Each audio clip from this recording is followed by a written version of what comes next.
Hey everyone, Dr. Scott Brunengraber here at Smithtown Wellness with some post pickleball match stretches. So hopefully your match tomorrow is as good or better than the one you just had today. So we're going to stretch lower body first, and then we'll move to the upper body. Okay, obviously you can apply this to other sports, but let's focus on pickleball because there's different movements. Even tennis, seeing that it's similar to pickleball, there's still differences. So we're going to stretch hamstrings and quads, calves, all right, ankles, and then we're going to work on the upper body.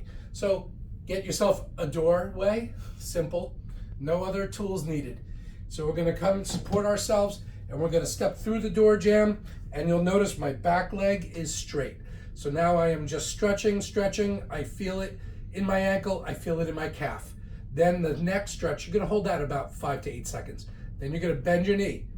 That's all. We're same position. We're bending the knee. Now that stretch went right down into the Achilles.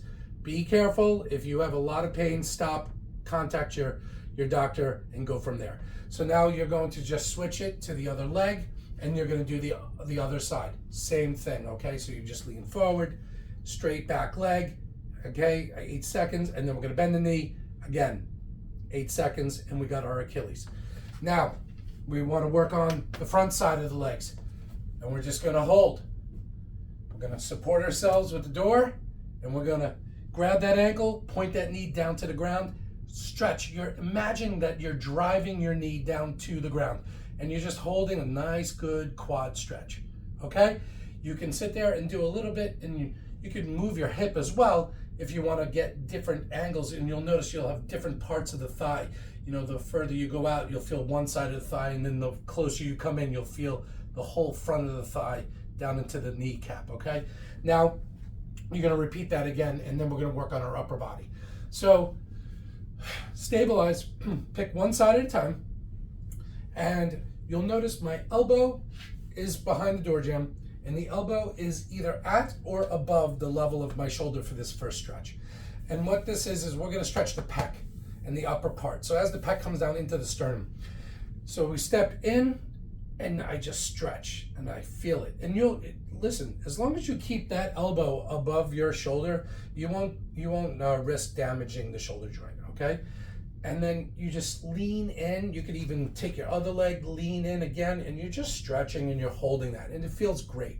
And you notice naturally my head tends to rotate away. We're gonna stretch those neck muscles coming down into the shoulder and into the chest as well, okay? And I'm holding that. Now, I'm going to bring my elbow in, and my arm is now straighter. Now I step in, and I'm stretching arm all the way down towards my wrist, okay? And I'm holding that, and again, rotating in and holding that as well.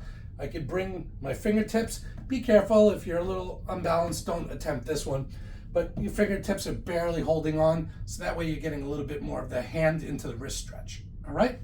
Now, you repeat for the other side as well. You can then finish with some extra wrist stretching by just simply pulling back on your hand like that, okay? Or you can do it like that as well. I like to do it like that. Get everything down from forearm into the wrist. You'll notice you got some of that when we did the arm stretch as well.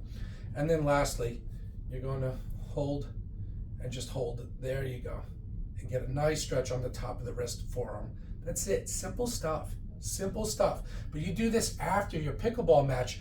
You reset muscle length. The muscle can then heal itself in the right position, because every time you do an activity, you're doing a little bit of tearing to muscle. That's what muscle activity is. But now we want to reset the muscle so that when it heals, it's at the best optimal position for you to have the power, strength, and endurance for the next time, okay? So this is Dr. Scott Brunengraber, Smithtown Wellness. I hope you got a lot out of this. Any questions or comments, send them my way, okay? See you next time.